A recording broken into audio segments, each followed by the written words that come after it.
Hey everyone, this is Heretical Weekends number 16. This is what I title this thing, Trey Jadlow and the Planned Parenthood scandal. With me today is Turtle. Gavaguy is MIA at the moment. We're trying to get him in here, and Fox in the Know is without internet because that's how they roll in the UK. So, in light of all that, I'm going to open up the room, see if anyone wants to come in. We are going to be discussing the Planned Parenthood scandal that's been going on the past couple of weeks, but mostly spurred on by the insane propagandic ramblings of Trey Jadlow. And as Turtle and I were discussing in the pre, what was it, the pre-show, the warm-up, the warm-up. A lot of this culminated on JD Kane's Talking Shit Tuesday, where he said a bunch of stupid shit. And to me, it was kind of like a little bit of a beacon on how far someone has to stretch, you know, their rationale, I guess, you know, to wrap their head around this this anti-abortion thing, you know. So what I'm gonna do is I'm gonna open up the room now. Feel free to come in. If you aren't asked, I will boot you without question or warning. So just be forewarned and have a good time. So, Turtle, now that you're a little more up to speed, now I've been to personally Planned Parenthood a couple times. Not for abortions, because, you know, lucky me in that sense, but but you know, it was a good service for, you know, for back in the day, if you know, if that was what you needed. So there's some confusion on what exactly is legal and what exactly is not legal. And, you know, feel free to correct me in comments or whatever. But this organization called the Center for Medical Progress supposedly got this undercover video, what they call investigative footage, representatives of Planned Parenthood making deals or talking about compensation for selling the body parts of aborted, what do you call them? fetuses. Fetuses? I mean, yeah. I mean, I don't know. There's another term before fetuses. That's, you know what I mean? That's after, like, Is it embryo? I mean, I want to say the right thing, because when you say fetus, it sort of gives like an impression, but you know. Yeah. But anyway, and you know, to my knowledge, you know, quick Google search. First of all, this organization, the Center for Medical Progress, to say that their bias, you know, is kind of an understatement. I mean, they're very, what's the word I'm looking for? Conservative, Right wing, you know, organization looking to take down or close down Planned Parenthood or take away their funding and this and that. Now, I don't know. I can only guess, and I don't want to assume too much, but you know, that they're having any sort of religious inspirations for doing this. You know what I mean? Like, I would think that they almost have to, at least. Right? Okay. I just in large part. I mean, I understand you don't want to. I don't want to be like assume, but it's kind of like I don't understand how they would come to that position without it. You know, but not that there aren't some atheists or, you know, non-Christians who don't oppose abortion, but I mean, that's by and large the greatest push against abortion is Christianity and Abrahamic religion in general. That's kind of what I'm saying. I just didn't want to commit to saying, like, right. You know, I mean, I could do the comment, you know, Lee's commentary and be like, yeah, they're probably a bunch of religious nut jobs that are, you know, that kind of thing, which is generally what I tend to do, you know. Mm-hmm. And I'm pretty, you know, my gut tells me that they are, because, you know, like you said, there are non-believers that are against abortion, but they generally don't create groups and, you know, try to take down organizations with fake and propagandic material. You know what I mean? Like, I feel like if anything, it's almost like the creationists kind of changing their name to or taking on was the newer term instead of creationism. intelligent design. Intelligent design. Yeah, it's almost kind of just seems like a mask. It's like trying to pretend like they're not religiously motivated. Right. And they have some sort of mission statement. I think it says, the Center for Medical Progress is a nonprofit organization dedicated to informing and educating both the lay public and the scientific community about the latest advances in regenerative medicine, cell-based therapies, and related disciplines. We take a special interest in the lab-to-clinic transitional dynamic and tracking its implications for academics, advocacy, private sector players, and individual patients. You know, it kind of reminds me of those religious people that go, you know, or anybody that believes in anything unscientific, and they go, no, I love science. Mm-hmm. I love science, but, you know, but I believe in fairies, you know, or whatever. And I don't know. It sounds like they got a lawyer to write that up. Right. As confusing as possible so that you're kind of like, oh, that sounds smart. Right. Sounds like something an intelligent person would say. If you put that mission statement on like a legitimate, you know, scientific or medical, you know, facility or whatever, it would sound like, oh, okay, you know. But if you go to their webpage, you know, their whole front page is,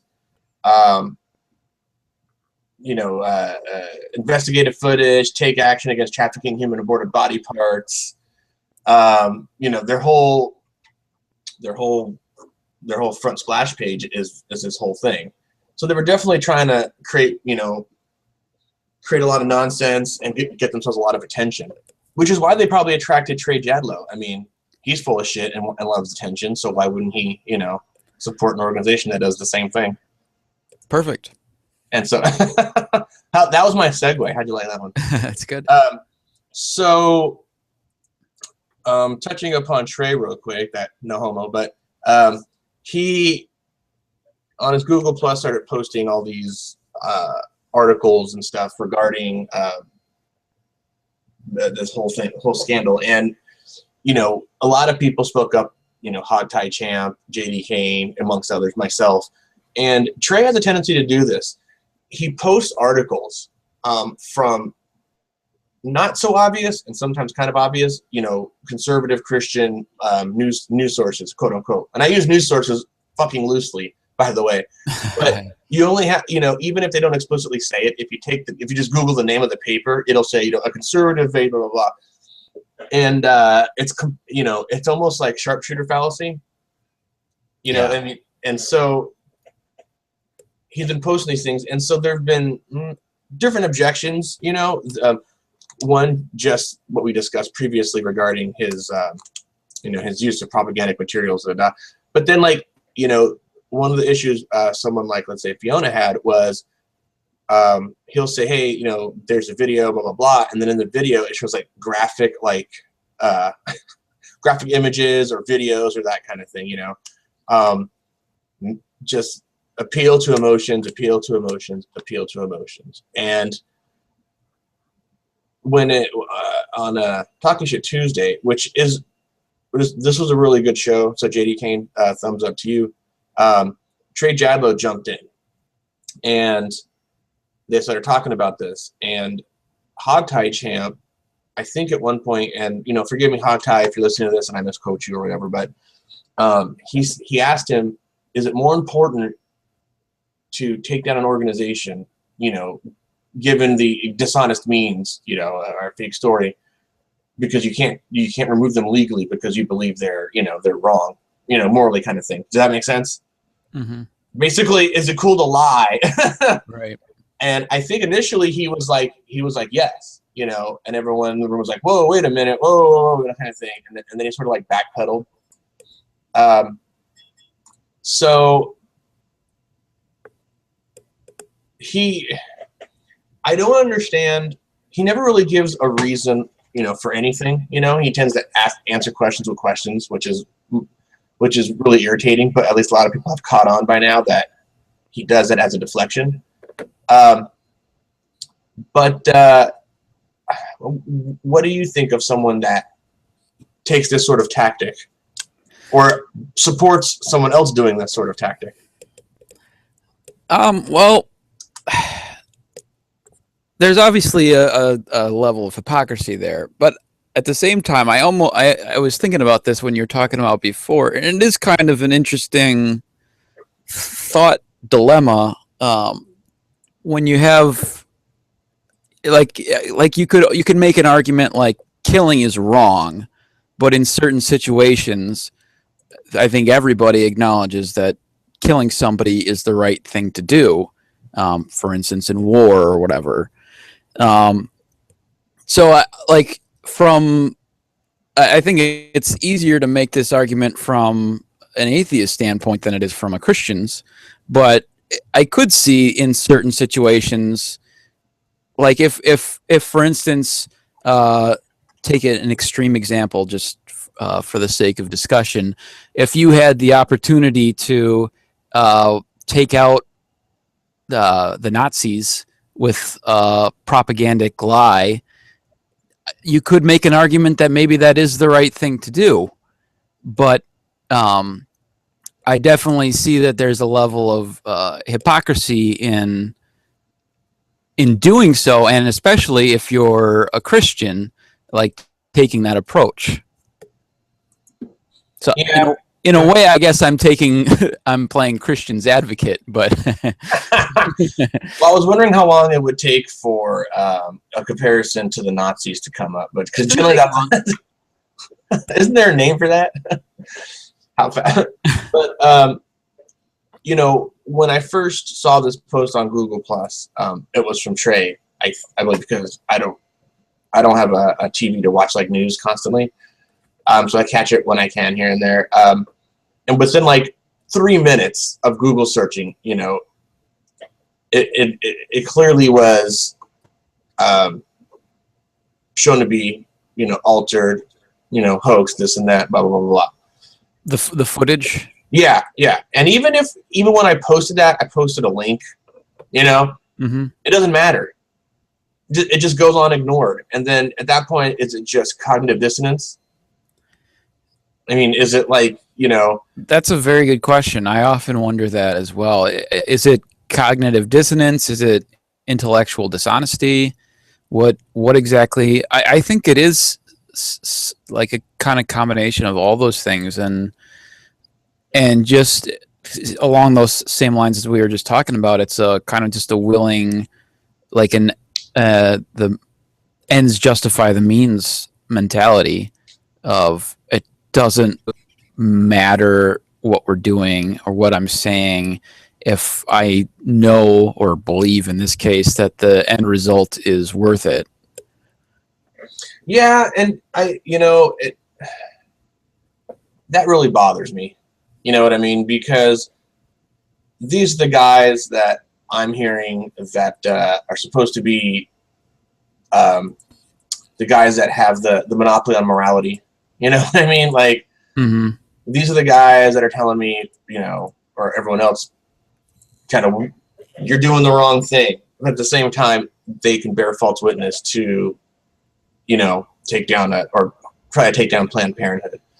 I'm reading an article, and it says, as we've seen with similar gotcha videos, which are the videos that, the undercover videos, Mm-hmm. this one completely misrepresents what Nakatola, which was the lady, the representative, was discussing. And numerous sites have almost too easily debunked just about every claim, and it gives links to those. It turns out Nakatola wasn't discussing the illegal black market sale of fetal organs, but instead the perfectly legal donation of the organs to biomedical research laboratories that use the organs to help save lives. The price range of the organs described by Nakatola was, in reality, the reimbursed expenses accrued in the delivery of the specimens, which makes sense. $30 to $100 is hilariously low, the going rate for human organs. Furthermore, the video was produced by an anti-choice pop-up outfit called the Center for Medical Progress, which not only claimed that this one video required 3 years of research, but which also has ties to known video fraudster James O'Keefe, which I don't even know who that is, but Mm-hmm. but it just, I don't, it boggles my mind that there are people out there that just ignore everything else, you know, and they may think that about, you know, about us, you know, it's like, it's obvious there's God, you know, and that kind of thing, but, and they're ignoring it. But I mean, when you're so obviously in reality being shown that, hey, what you're backing here, I mean, maybe you didn't do all the research, you know, like I tend to give the benefit of the doubt, like, hey, not everyone is on the internet 24/7. Maybe they sort of fucking like just didn't catch it that day, and you know, that kind of thing. But it's kind of obvious. I mean, within a day, it was shown to be a hoax. But you got guys like Trey on Google Plus who are just, you know, churning out these articles, you know, and a lot of them are just appeals to emotion. Yeah. I mean, I don't know what links where they draw the line. You know what I mean?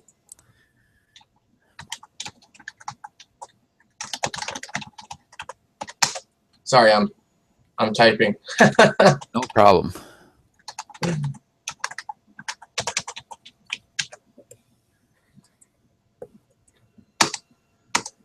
So, what do you think of Trey's current actions, or what do you think of Trey? Because you don't really know the guy. I mean, I don't know him a whole lot. I've seen a handful of his videos, but I mean, he's trying, you know. he's really trying. Yeah, I don't know. I tend to get frustrated watching not only him, but you know, most of these apologists on Google Plus and on YouTube, just because it's, you know, word games so much of the time, and you know, a lot of time it's just trying to define God into existence and never taking never looking critically at their own views, and you know, Trey is no exception to that. So I don't know. I almost never can get through a full video of any of these people, but yeah, I don't have anybody, like I've said in previous hangouts, I don't have anybody, I'm not following anybody. I think I'm following Trey, and that's because we had a hangout together, so you have to, like, you know, be in the same circle, I think, or something. That's pretty much it. Like, there are people on YouTube that love to, like, talk, like, I will go into, like, I've seen your brother in a room with, like, Johnny KZJ and, you know, True Empiricism and all these guys, and he loves it.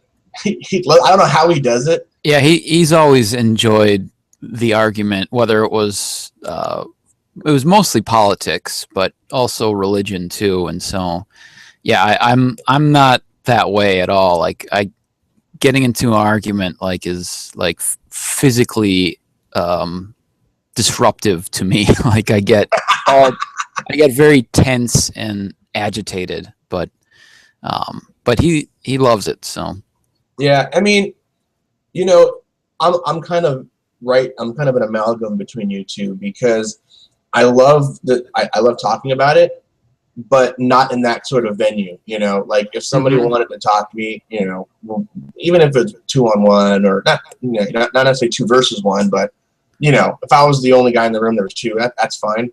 But those other morons in there, you know, they just constantly yell over him anyway and mute him. So I kind of go, what's the point? You know, it's not even a discussion. Yeah, especially a lot of these people on here, it's a big gotcha game a lot of the times. Like, they're looking to, it's, you know, try and get you into a word trap, and it's like what's the point? Like, you don't get anything out of that. No progress is made. Congratulations, you used a word that has 2 meanings, and I agreed to your use of it earlier, and now you've word trapped me. Congratulations. Therefore, there is a God. Right. Yeah, it seems more like I had a really, really old video that garnered some attention from some guy, and he's a pre-supper, and I've seen him talk to I'm not sure if you're familiar with the YouTuber FSX23. No. Yeah, he was around, maybe a year ago. He's in college, so, I assume that he just like pieced out for a little bit. Good guy though, good guy. And he had a couple of talks with this guy and his roommate, and it's essentially, he's essentially a wannabe cyclone. And the worst part is that he claims that he doesn't even know he doesn't follow Sci-10. He doesn't even know, why I claim that he does. But the arguments are all word for word the same thing. You know what I mean? Like word for word, verbatim, the same thing. It's not like it's a variation of the sentence. It's like the sentence. You know, like say this if they say this. And it's I forgot where I was going with this, but so anybody calls themselves an apologist these days. You know what I mean? Like any of these fucking yahoos come out of the woodwork and they have like these, these hangouts. And I think True Empiricism came back this week, and I guess he's trying to hawk these bracelets. How to have like those woo-woo bracelets that have energy or something. Okay. But they all consider themselves apologists, or in some way, or something to the akin of like a god warrior or some bullshit like that. And it's such a disillusioned, like, to me, it's like the kid or the guy that wants to get into the VIP room, and they just can't. So when they finally get in, so they created their own VIP room so they can thumb their noses at other people and feel special about themselves. Like whenever I've been watching a lot of videos with the street preachers getting arrested, and nothing makes me more happy than watching street preachers get arrested. Because now in certain parts of like Florida, for example, like they're on the beach, like on the sand, like where you're at, like with your towel laid out. And they got like megaphones, and they're and they have the big signs, and people are trying to get sun and shit, and they been arrested so many times they know all the fucking laws and stuff, so they're like, well, my megaphone's under 40 decibels and I'm farther than 20 feet from everybody, and so it creates this hoopla. The police come down, half the time the police can't do anything because they are within the limits, and they give them like hey, don't do this and that, and they go away, and then they turn to the camera and it's like, yeah, victory for God kind of thing, but a lot of times they're just like pretentious assholes. Right. And that whole thing just screams of them trying to A, get attention, but then B, even if they do get arrested, they can play the whole martyr game, and it's like, exactly, that's just so irritating. Exactly. And I posted that too. It feeds into their Christian persecution complex. There was one, I think it was sort of like maybe a music venue, like outside, there's like a lawn, like a big lawn or whatever, and people are coming in and stuff, and the cops there said, hey, you can do what you do. It's cool. I don't have a problem doing, free speech and all that. But the owners of the property just want you to stand out there on the sidewalk kind of thing or whatever, because this is their property. And their response is like, well, am I breaking the law? And the guy's like, hey, look, I'm just telling you, if you stay here, they're going to trespass you. No one's saying, they were polite as. One of the cops was like, kind of frustrated. Yeah. The sergeant ended up coming by and being like, hey, no one's talking about arresting anybody, man. I mean, it's America, kind of that whole thing. He had to tell them that like at least 5 times, at least. And they're just like, so if we don't go, like, because their attitude is, well, we're just going to stay here. And the guy's like, look, you can't stay here. And the guy's like, well, are you saying you're gonna arrest me if I don't? I mean, they're trying to lead the conversation down that road. Yeah. And it's just really irritating, these guys. And they seem to think like if they can get to stay and not get kicked out or arrested, then they have some sort of like moral victory. But if they get arrested, they're still martyrs, so they win Right. either way. Yeah, either way. Yeah. Yeah, and I almost wonder if like they view that as a test. Like almost in the same way, and I hate to bring this back up, but in the God's Not Dead, I almost said it wrong, where the main character Josh feels like he can't quit the course because maybe God wants him to take on that challenge. Like I would be willing to bet, or at least I think it's a real possibility that like somebody, a Christian that gets put in that situation where like they feel like they're doing something for God, and then this obstacle presents itself, in this case the police, and they feel like, okay, well, if I back down, I'm letting God down. So it's like this the way that they think like just reinforces and feeds into creating this hostile situation. Yeah, and they're so arrogant about it, I don't even know how they can take that sort of tone. I mean, I'm not a rah-rah police person, but I'm not an anti-police person by any means. One of my good friends was a police officer, and so, I know what they go. I don't know what they go through personally, but I have a good idea of what they go through from what he told me, and it's not an easy job by any stretch. Right. They take a lot of abuse. And so I try to be respectful when I can, and these guys are just so antagonistic, they're almost to the point of just pompous, and it's just in my head, it's like they're just begging to be arrested, Yeah. And I've seen a couple videos where they're walking away and in handcuffs, and it's the main preacher guy that's getting arrested, and the guy with the sign and the camera is following him. And he's turning around as they're walking away. And he's like, "Hey, are you getting this on film? Are you getting this on film?" Like that kind of thing. Of course. And it's just like it's like a big bid for attention. Yeah, I don't know. Like, it's kind of tough for me, just because when I hear that, then I do also think of kind of like the reverse situation. Like you had the situation. I forget where it was, but there was like a gay couple who wanted to get married, and so they went to the courthouse or whatever, and like the it wasn't the governor, but it was who had the authority in their local area wasn't giving out any marriage license at all, and it was clearly because of the law that had just passed. But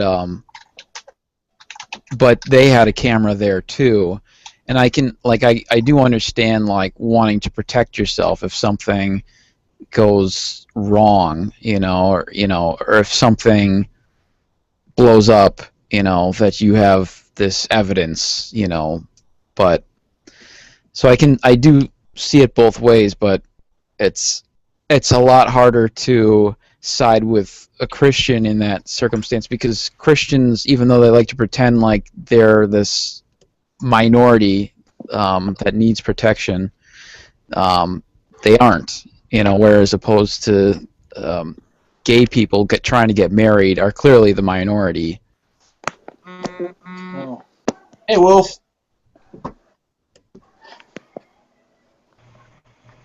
Wolf and BVG have entered the room, and I have never spoken to both of them. I've never spoken to either of them. My English is good.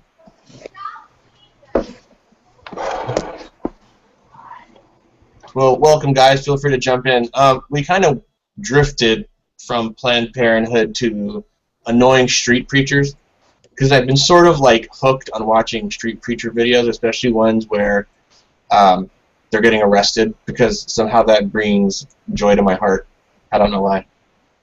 Well, I mean, it depends on. I mean, it really depends on how. I guess. I also want to ask you a question there, but it depends on like how much they have the freedom to speak about what they believe, right? But it's only within certain parameters. Like you can only I remember this one preacher that I actually talked to while I was in college, right? I didn't necessarily know him, but part of this crazy ass particularly let's see, he was known for speaking really loud, right? So like disturbing the peace, like stuff like that, and you do get arrested for stuff like that if not carrying a weapon or whatever. But yeah, you basically you could speak about your beliefs, but you can't do it like really loudly. And also there's also hate speech. There's a lot of parameters you gotta make sure you work well within. And what I like about that is it puts one on an equal level. You can't, you gotta follow this. You can't do you can't basically. It doesn't matter like what you believe, right? I mean, you have to follow the same rules as everyone else. Otherwise, you don't get to speak your mind. Exactly. Yeah. Yeah, and I'm not sure if you heard what we were saying before, but the videos I saw were from Florida, and apparently if it's under a certain decibel, or I think if they stand within a certain distance, it's okay. And these guys are actually on the beach, like where people are laying out and playing with their kids and stuff, and it's so annoying. Like, I don't understand. I mean, I get they feel that they have to do that, but in my opinion, it looks like they're just trying to ruin people's good time, but to get their word out. The other things that really get me are the guys from that preach in college, on college campuses, and there's one sector group where they wear the you deserve rape shirts, and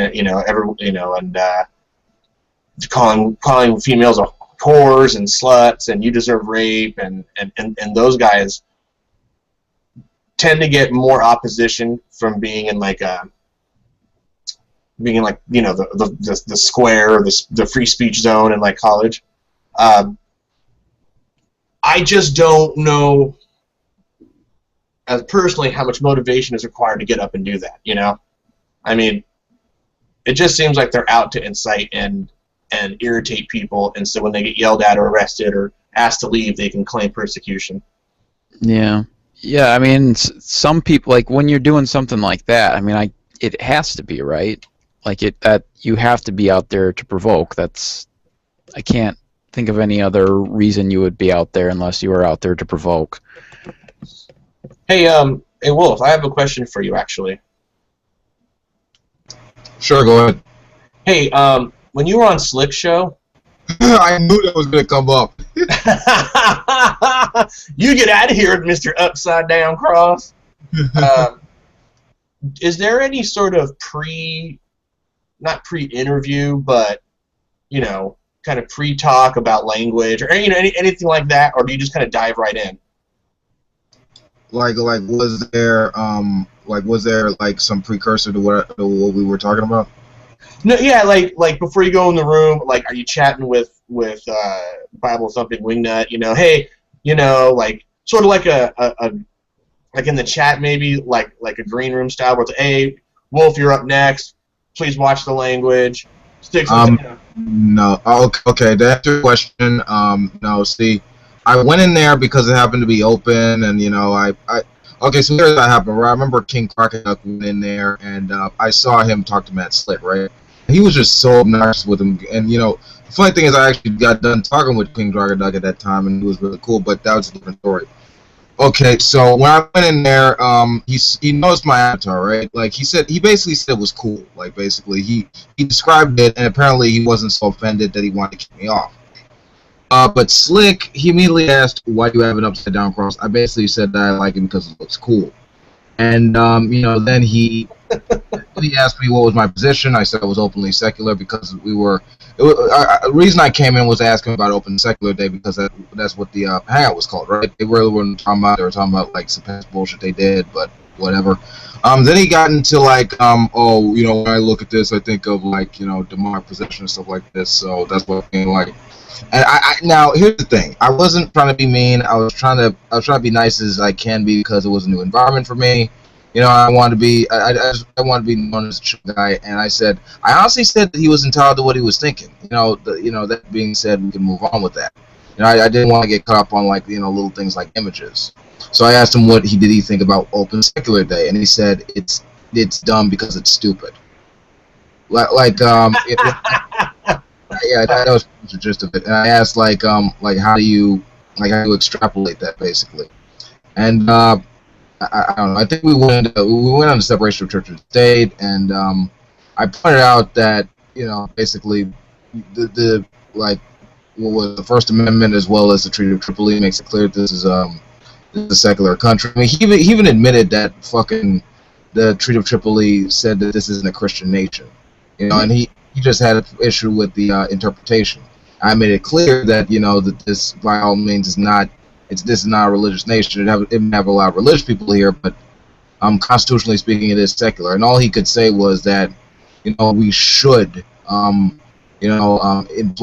use religion to influence politics, even though if he does that, he would lose his tax breaks, basically.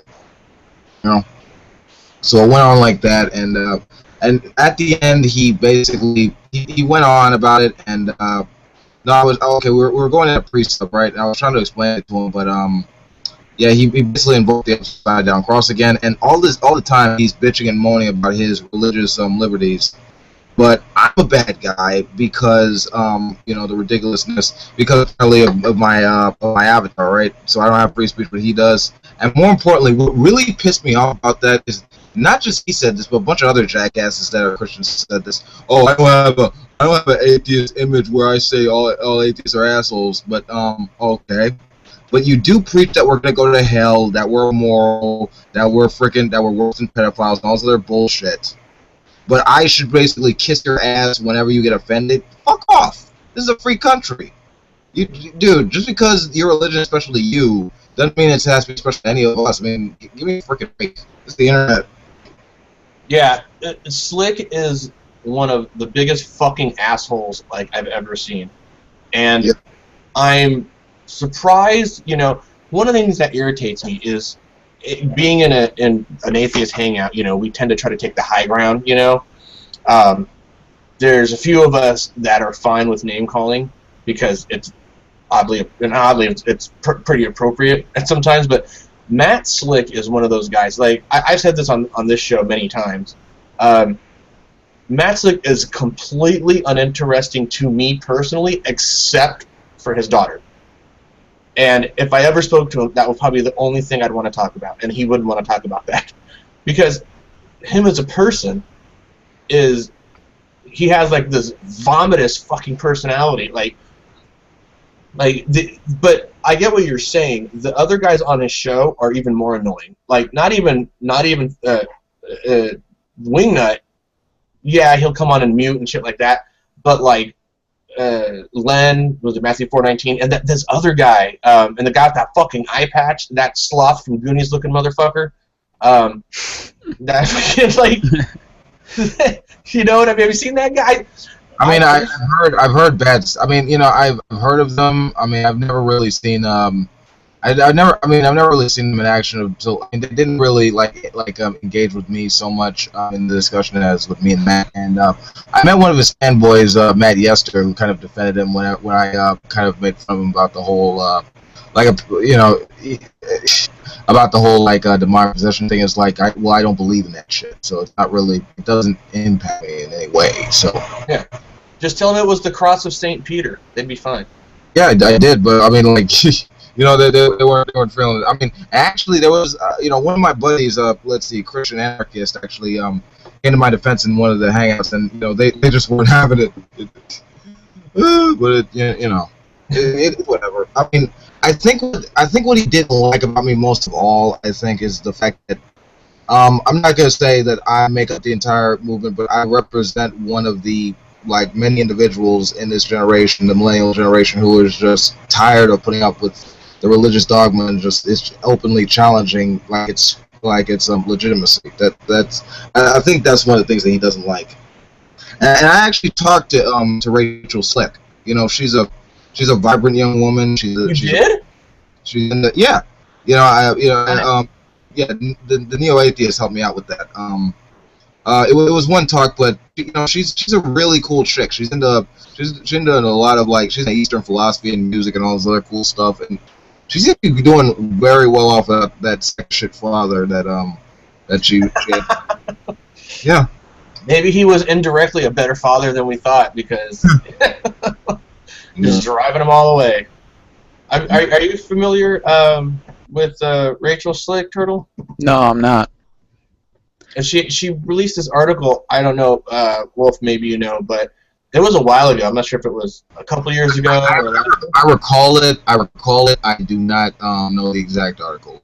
Okay. If you Google it, you'll find it. But it's essentially like a little biopic of being Matt Slick's daughter and what she had to go through as a kid, you know, like, and how regimented he was, and when they had to read the Bible and this and that. And, you know, it's not like the worst of childhoods, but, I mean, it's pretty shitty. I mean, to me, it's very systematic to a point where it's like drilled in brainwashing, you know, in that sense. I don't know if there was an old movie or a book. I'm not sure if it was Fahrenheit 451, which I had to read in high school, but it was a dystopian movie, and I think some of the people in it had to have headphones in their ears, and they got subliminal messages while they were sleeping. And that's kind of what it's like just this constant, like, biblical sort of, like, dare I say the word meta-narrative, but I don't want to say meta-narrative 3 times because Trey Jadlow may actually appear out of nowhere. Well, you've said it twice now, so you better be careful. Damn it! But yeah, it's a little article. It's not too long, but it's rather interesting. And I would love to meet her one day. Actually, kudos to you, Wolf, because you're kind of in the know with all these hangouts and stuff. So is she an atheist or an agnostic or? What is she, Wolf? They said she was in Eastern philosophy and stuff, but that can mean a lot of things. She's kind of she's a pantheist, really, so kind of a sexed up atheist, if you want to define like that, sure. Yeah. She's a really cool chick. It's you'd like her. Cool. Yeah. I would love to talk to her one day. I mean, our little show in our little corner of the neck of the woods probably will never get that opportunity, but you know. But who knows? Did you catch the first part of? Not interrupt, but just one more thing about the whole Matt thing. I remember he went on this one show, Possibly Godless, right? And I think he said something along the lines with "nothing offends me." That's what the host recorded as, like, you know, really. Then why did you make a point that when Wolf King came in the room, like you said, I am deeply offended by your image, and like, I mean, he didn't seem to care about that. I just thought that was hilarious that he would say that, even though that it's well known that, you know, he just basically went off to try and just obscure my point. It's like I don't do it.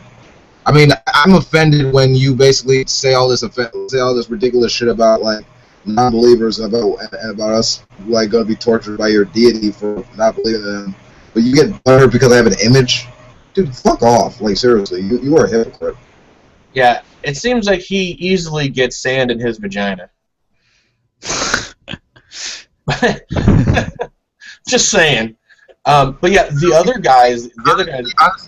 Honestly, he could dish it out, but he can't say that. That's his problem. I mean, if he can't do that, then, you know, be more. I mean, you know, I don't believe in Jesus, but I doubt he was an asshole, like, when he was alive. Like, I really doubt he was like that.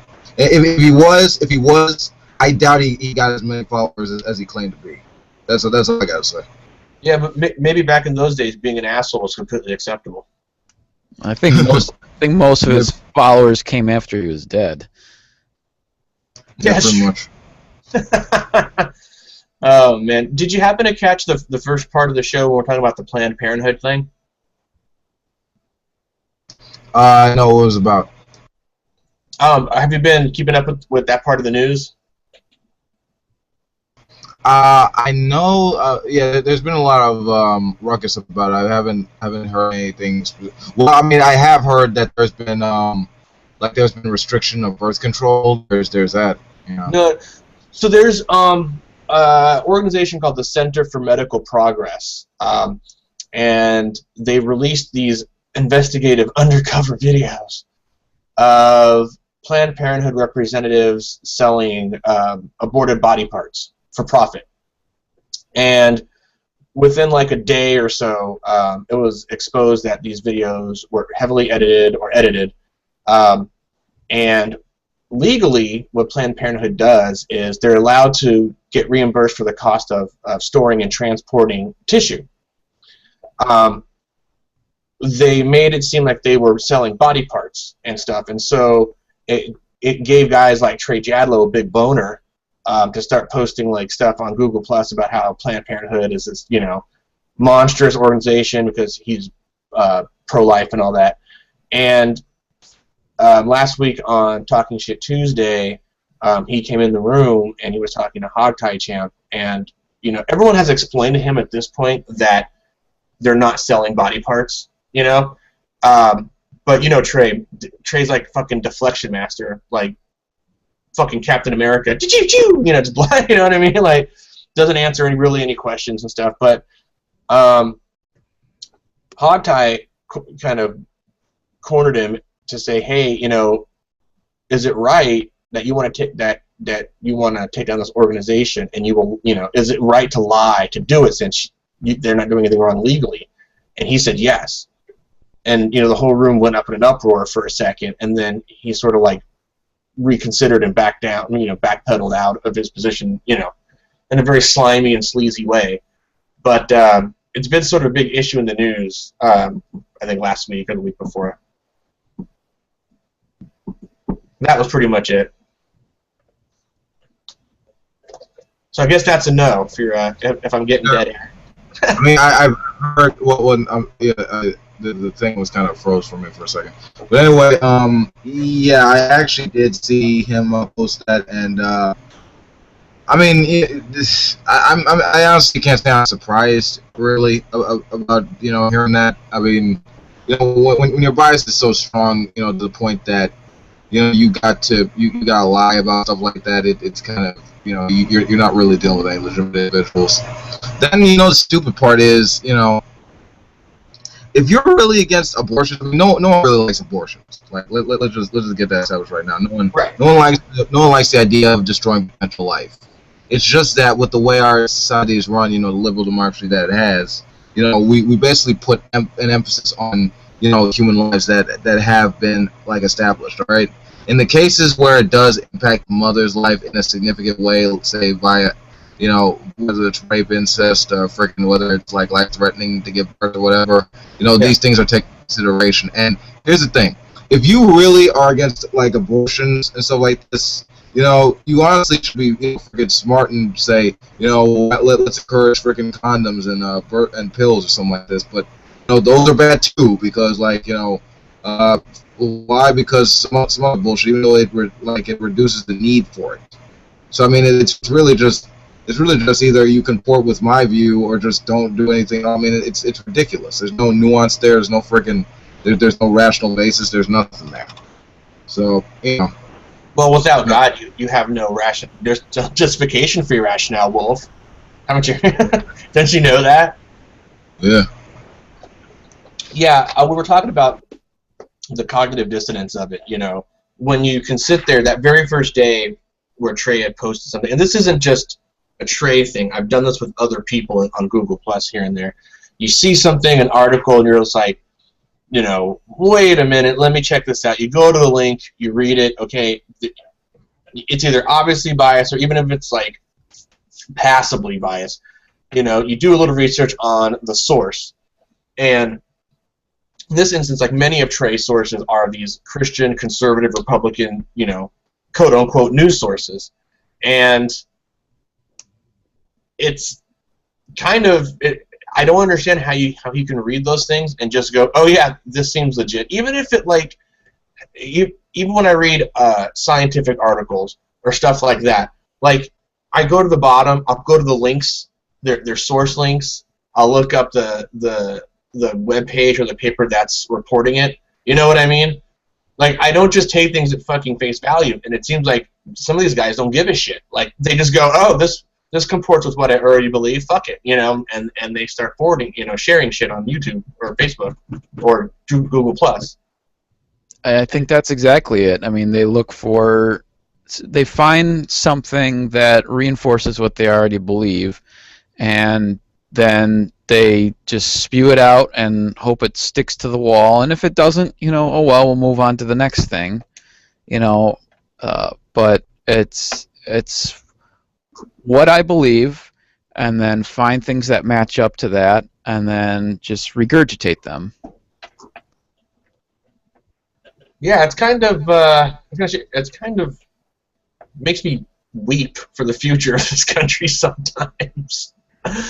But I got there is a message from Hogtie Champ. He said, I was really looking forward to this episode and even hoped I could join in, but a few offline events got in the way. All right, Hogtie, we wish you were here too, but next time, fuck that, no excuses. F real life, man.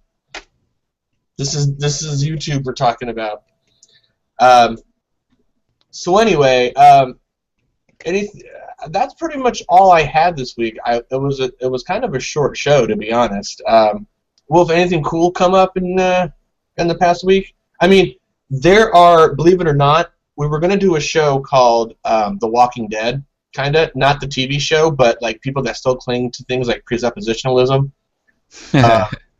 or people that made a big splash and like suddenly like disappeared. Like, here's a good example of that shit. Turtle, give me an example. I can't. Was that? I have no idea. Oh, who was the guy that was in the military? I think I could give an example from my own personal experience. Just, I guess if we're really okay, you know Nice Hangouts, right? Yeah. Okay. I don't know. I both like and hate them because just the way I feel like they could be run a little bit better, but whatever. That's neither here nor there. Okay, so basically, I was on there last night, right? And I had Mac Thomas and Jungle Jargon. I was tag team with my boy Simon, and okay, we're basically going at it about like fuck. I don't even know. It was so fucking late. I was balancing between that and watching Tanami, right? And I was all like, I have a choice. I could either talk about philosophy and science with these dipshits, or I could fucking watch freaking let's see Dragon Ball Z. I want to see if Goku could defeat Frieza again. But anyway, let's see. So basically, Mac was okay. No, not Mac. We're talking about like the speed of light, right? And like apparently, okay, Jungle Jargon. You know when he was talking to JD Kain, about like this fucker. This guy loves repeating the same shit. I'm really thinking this guy's a full-blown alcoholic because he can't go in depth about it. Like he was saying like something about fabrication of time and space. I asked him several times, what the hell do you mean by fabrication of time and space? And he says that as space expands, time expands. What the fuck does that even mean? And then I ask him to go more in depth. Then he starts confusing the fucking Big Bang Theory with fucking the theory of relativity when he talks about like the speed of objects slowing down as but the speed of light staying the same. It's like, what the fuck does relativity have to do with the Big Bang Theory? And I'm all like, I asked him a simple question: what does T? Because time is an abstraction. He said it was material, which is also fucking stupid. This motherfucker's drunk off his ass. I'm asking him like, what does T equals 0 mean? And he said like, I'm all like we're done with this subject because ask your stupid ass to go in depth and you just refuse to. Like, I mean, like, I just here's the thing. When people, I'm not a scientist, right? I don't have a PhD. I'm not some fucking super genius either. But if I have something I'm saying, I'll be sure to break it down to make it clear to the other person what the hell I'm talking about, right? If you have a person that repeats the same shit over and over again, it's best to just fucking tell them to shut the fuck up and move on. So we moved on to a different subject, right? We talked about free will. He said that basically we're made to exist because of God. I asked him how does he know that. He kept saying it was observed, it was observed, it was observed, and it's like this is an assertion. You keep asserting this shit. Then Max stupid ass came in and said like, oh Wolf, because of your presuppositions, I can't know what he knows as like that's stupid. All right. What? Knowledge is demonstrable. Yeah, he was doing the precept shit, right? All right. You remember that Thunderfoot and Eric Hovind discussion? Yeah. Wait, and who was this that was doing that?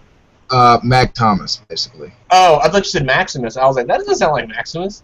No, it's not. No, Mac Thomas. He's the dude with the fucking the Tekken character as his avatar, basically. Okay, so he was doing the Eric Hovind dance with me, telling me that I couldn't know what he knew, which was stupid because we freaking know what knowledge is. You know, you can demonstrate and measure it, basically, and its accuracy. And he basically has this habit of telling me that he basically makes a statement that because he knows that Taoism is true, he knows all this other shit philosophically speaking. I'm literally stuck with the metaphysical implications of those things, right? But because I can neither prove nor disprove them, it's a moot point to even focus on. So I mean, the whole thing is, yeah. He basically makes all these statements, and then fucking it gets really fucking dumber from there. Trust me. It gets dumber? Is that what you're saying? I made another. It's an old video, so it's probably way out of date by now. But it was called "Can You Logic God into Existence?" And how is there two Wolf Kings? I don't know. He might have dropped out, because it sounded like he was in the middle of saying something or was going to say something else, and now he's trying to rejoin. I don't know. Wolf.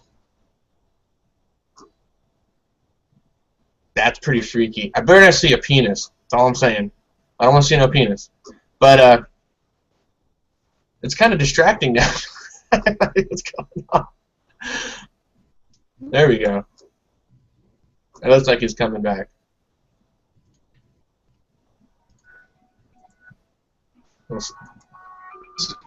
Okay, basically, like it gets really stupid because he's been using this stuff over and over again, this precept argument with me, and he doesn't know shit about philosophy. Basically, he thinks that it's all about going in there claiming that you know a lot of stuff, basically, because that's what all these philosophers did apparently in the past. They talked about how much they knew stuff. That's literally what they did. No, fuck no. Philosophy is all about coming to your it's all about focusing on your position, right, and the reasons why you have that position, basically. And basically in early discussions he even called himself a figment of my imagination. He literally, I know, right? It's literally fucking stupid. If you're a figment of my imagination, if I'm just first of all, I wouldn't be imagining no stupid ass. Okay, I would imagine some hot ass alien chick with 4 breasts and a fat ass, probably. That's what I would be imagining. That's number one. Apparently not, though. Apparently not. And second, if it's really truly a figment of my imagination, how come I can infer from my experience of talking with you that you're gonna make the same stupid points over and over again? Apparently, my senses are accurate, and I can fucking tell that about you. And basically went on in that discussion for about the longest, and eventually, Jungle Jargon bitch ass fucking dropped out because I was mocking him I basically told him the science, right? Forgetting about cosmic evolution and biological evolution. He said I didn't have any evidence. I kept asking him what was his evidence for God, and he kept saying it was observed, it was observed, it was observed. And then he went on about fucking evil spirits and shit like this. I'm like, dude, stop preaching to me. This has nothing to do with science. It's your religion. He fucked off ultimately, and then fucking let's see what else happened. Yeah. The nonsense. Basically, just the reason I brought that shit up about Mac is that the precept argument. Honestly, even to the weakest of Site 10 clones and frickin' Eric Hovind fanboys that do the same bullshit dance that they do, it's not an argument. It's really just a way of telling the skeptic to shut up, basically. And it's really just it's a poor argument because you have to lie. Because he said that because I assume the scientific laws the way they are, I'm in the biblical faith or some other shit. When you have to lie about another person's position just to get a point. Not only are you being a dishonest cunt, but you're really just giving yourself less credibility to even talk to. But If you really got to lie like that so blatantly on fucking on the internet like that, then okay.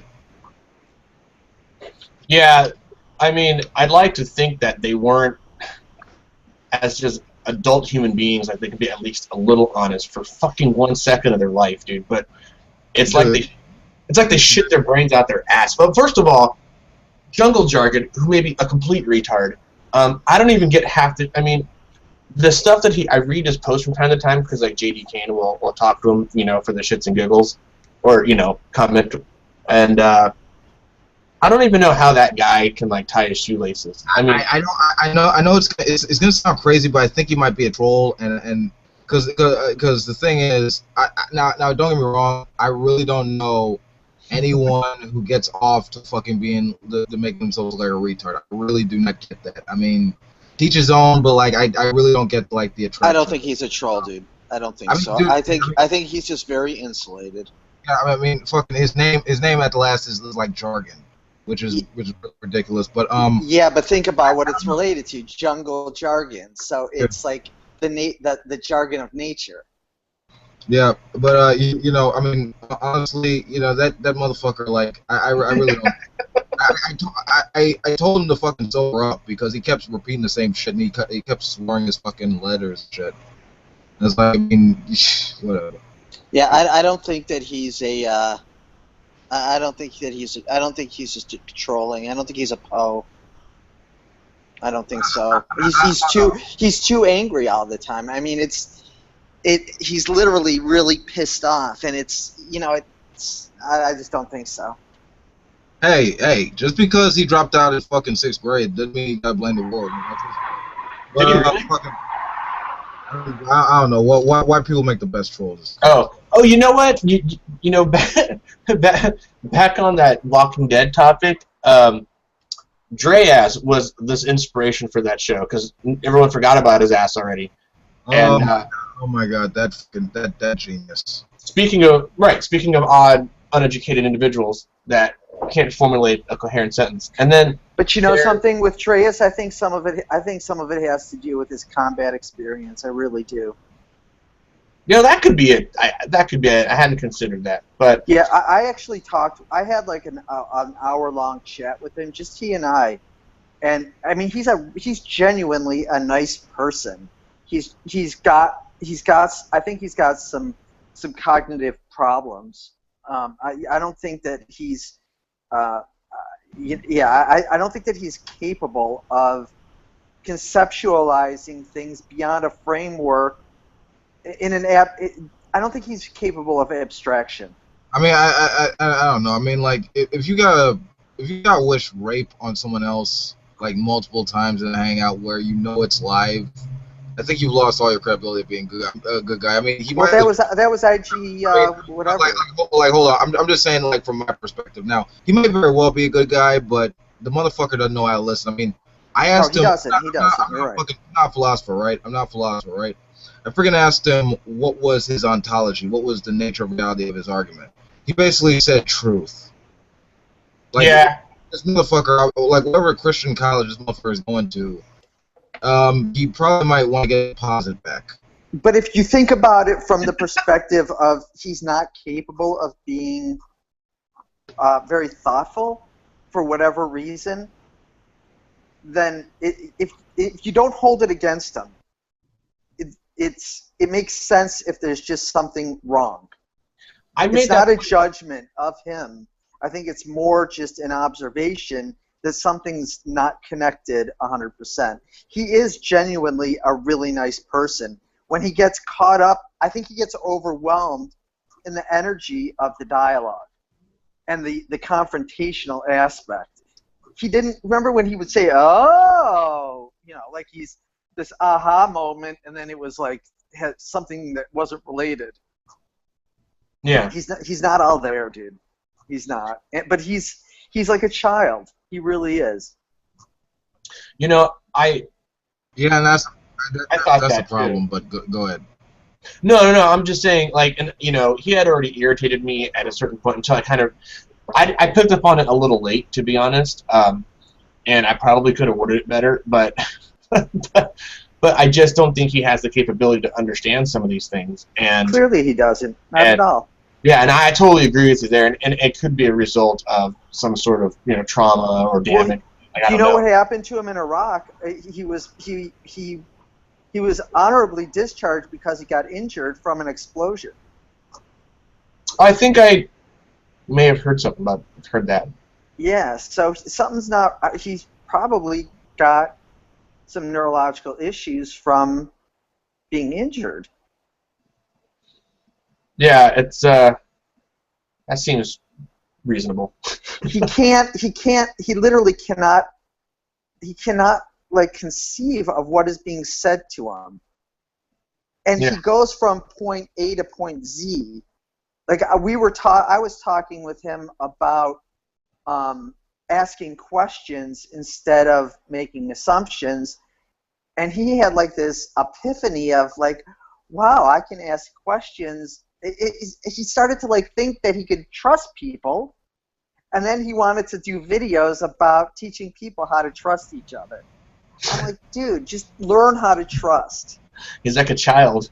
He really is. I mean, like the ridiculous thing about it is about that little moral argument. What was really stupid.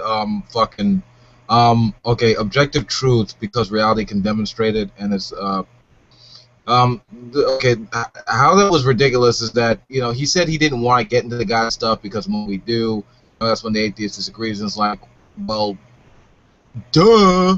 Why the fuck are you even having the discussion? I mean, that's the whole point.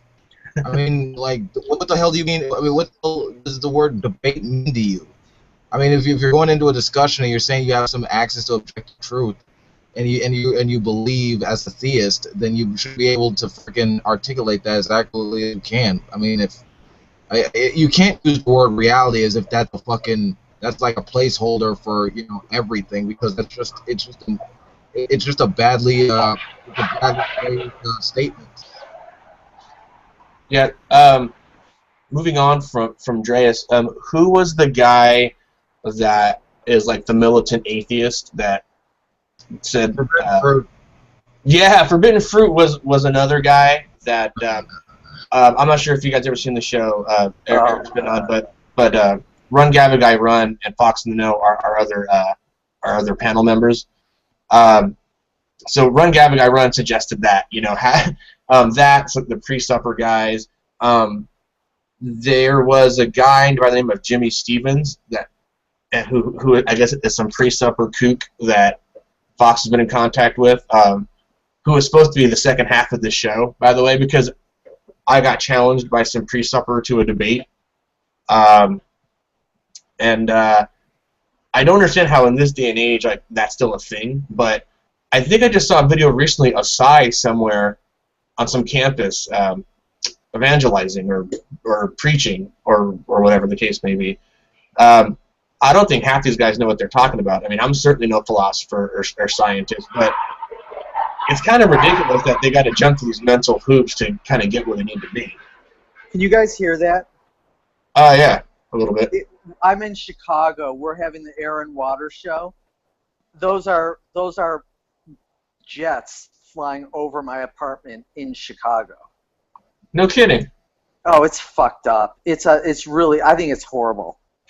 I hate it. It's the worst weekend of the year for me. And so you just have like literal jets just like flying around? Oh, this isn't even loud. You're gonna hear how loud it gets. Like it shakes my apartment. Oh shit, that's crazy. Oh, they fly right over the city. Right over the city. In like 5 of them at a time. It is so loud. Wait till you hear how loud it gets. They're just getting going. And what's the purpose of this? It's the Air and Water show. They have the Air and Water show right over the city and the lake and the lakefront. There's like 1 million people right now at the lakefront. I was at the lake at 5:30 this morning with my dog. There was like 100,000 people waiting. It didn't start till 2:30 today. Oh, no shit. Hear that? It's fucked up. Crazy. They've been doing it all week. They've been practicing. That's fucking crazy. It's fucked up. I think it's horrible. Everybody cheers, and these war jets, they're cheering them. They're at the lake. These kids, they think that this is like patriotic. It's fucked up. They're warplanes. These are machines designed to kill, to drop bombs. It's fucked up. I'm sorry. Fox sent me a message. Can't make the show, but but he shared it. Yeah, Fox was supposed to bring in that preceptor guy, Jimmy Stevens, who I never heard of, and I thought, as of like the end of 2012 or mid 2013, that I would never have to hear precept ever again. But apparently, that shit's still like fucking still rearing its ugly head. Yeah, you got precept zombies everywhere. Yeah, and I'm seriously I mean, I think on my very first show I said this. I do sort of have a bias, and that bias is if you have to go through like this kind of like I said mental gymnastics to prove that your God exists, then I'm kind of dismayed from the very beginning. You know what I mean? Because I don't know. It just seems like this is the only instance where they can bend language, to try to prove a point. I mean, they don't argue. I assume they don't argue this way in other aspects of their life. You know what I mean? Well, it's already been revealed to them, through God, beaming knowledge in their heads and stuff like this, so they could go out their lives and all that stuff. Yeah, no, it's kind of like. Go ahead. Oh no, I'm just saying. Like, I'm not even sure. Okay, I was watching a video on YouTube yesterday. I think it was one of the older Atheist Experience episodes because I was in my car. And sometimes I listen to them for the lulz kind of thing. And I remember Dillahunty saying something like about logical arguments for God, and I'm kind of under the impression, and this is kind of my personal opinion, but if you had real evidence, you wouldn't have to create logical arguments, because from a language standpoint, I mean, you could almost demonstrate if that is evidence that something exists, then you can demonstrate almost anything into existence. Say that again. Okay. Because there's no what I would consider actual evidence, right? If they're not assuming like reality or nature or whatever, these aren't. They create logical arguments. They construct these logical arguments to prove or demonstrate or to support their position that a God exists. But due to language limitations and stuff like that, I mean, there are plenty of logical arguments that can be constructed to demonstrate that anything exists. Like, a logical argument that can be sound. It doesn't have to be sound to be constructed logically. Right. That's right. It's and since really their belief system is a function of faith. So if they're going beyond faith, I think that then their argument is going to be circular, as far as I can tell, or it's going to be a God of the gaps in some way, and that's fine. I just wish that they would just say, listen, I have faith. I can deal with that. I have faith. Okay. Well, they do. Yeah, I mean, they do say that, but okay, I remember when someone a guy actually called up the Atheist Experience and asked him does naturalism basically account for the laws of logic? And it's Matt basically said that it's not that naturalism belief that nature is all there is or whatever. It's not that it's an explanation for everything basically. It's basically whenever a precept, for example, when we're dealing with the precept argument, they say in our worldview apparently we can't account for these things like the laws of logic, induction or uniformity of nature or anything like this. And it's it's not like our worldview is supposed to have all knowledge and shit like this. It's it's it is an argument for ignorance of saying, you know, that there's no way we can understand something of this coming out of your methodology. So wait a second. You're not following. You're not following. I'm not really sure what you're saying. Well, I just let me finish. Basically. Okay. Basically, it's sort of like an argument for ignorance, and them saying that they can't understand how we can derive these things through our beliefs and through our methodology, but you know, they feel more justified in positing some supernatural hypothesis. It's like basically the person that thought that you know, once upon a time lightning bolts were an act of God's wrath or anger and stuff like this. They felt. You know, once upon a time, those people with a naturalistic worldview didn't have a scientific explanation for how lightning bolts work, and religious people thought that they were justified in positing supernatural hypothesis. They were not justified; they were wrong. They ultimately found out that was the result of electromagnetism, and that basically is the same thing, basically. Right. Now, right, and basically, with regard to the laws of logic and stuff like this. It's not like it's some like thing that is that's just, you know, dependent on some like supernatural entity like a god or whatever. It's just you know, these things they're simply true. They're like language, you know. They're descriptionary in that it helps describe our experiences, whether it's in science, whether it's in linguistics, whether it's in computer science or mathematics. You know, it basically helps us describe our experiences. Okay. What is it? Are you saying that basically helps us describe our experience? Yeah, basically like the laws of logic. Okay, gotcha. Okay. Yeah. I mean, even if this reality that we're in, even if it was like even if it was like a matrix, even if it was like an illusion or some big dream of Brahma. It wouldn't matter. It really wouldn't matter because we have laws of physics that we have to obey, that we can't get out of regardless. And arguing that reality on some level is wrong, which is essentially the basis of their argument for us. You know, in our view, apparently, like no one can either prove nor disprove solipsism, right? There's no experiment to falsify that. So, you know, arguing whether it is or isn't is moot and ridiculous. All right. Reality has to be real, and you know, we go with that, you know, for the sake of having a complete and coherent epistemology, like a theory of knowledge, understand it. Right. We're not assigning cause to something that hasn't been demonstrated to exist. Right. We're not putting the cart before the horse. Yeah, and more importantly, we're not claiming to freaking have solved every philosophical problem that exists in philosophy, and then challenging the other side. You know, come up with some bullshit assertion like that, because it invokes the circular, invokes the dishonest, and it really just demonstrates how deceptive a person has to be in order to score like a point in this stuff. But Wolfgang, the one thing is that being an atheist doesn't. You're talking about something different from atheism, though. I know.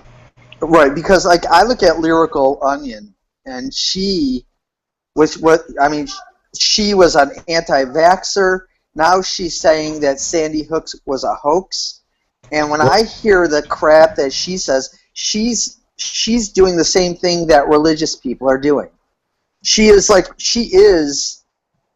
may not believe in God, and she may be an atheist, but she is not a person who is rational and who reasons effectively to draw conclusions. And there are atheists that don't challenge themselves. No. I totally agree with you. I mean, I know Lyrical is an atheist. She's kind of I will agree with you. She is still batshit, even though she left Mormonism. But you know, she's a fucking idiot. I'm sorry, and I don't say that about many people. She disgusts me. Bro, I've met this one chick, dude. I'm not even playing. What was her fucking name? Rose Patton. The crazy cunt. That sounds familiar. The crazy cunt thinks that the world is like a freaking.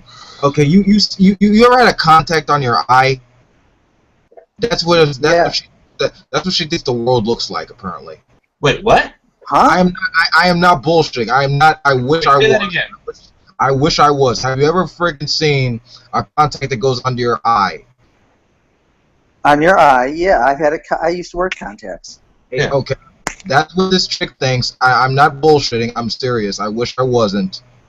But like freaking, that's what she thinks the world looks like. You could ask her yourself. That there's something over us, like No.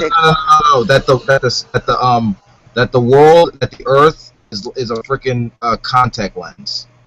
Oh, it's in that shape. Yeah, like basically, it's basically like flat Earth, except the world is like it has like a slight curve to it, and then that's it. But what is it? What do people base that on? I don't fucking. People are fucking retarded. I know. And there's fucking flat earthers, man. Yeah. Yeah, they're. Dude. I mean, I'm not gonna lie to you. Redline freaking debated one over like I gotta be honest with you. Like he's got too much face for that. I mean, that is too stupid of a fucking discussion to have. I mean, I would rather talk about fucking ancient aliens. I know that might sound like some ID shit, but at least that sounds more entertaining. I mean, arguing about the shape of the Earth is like fucking.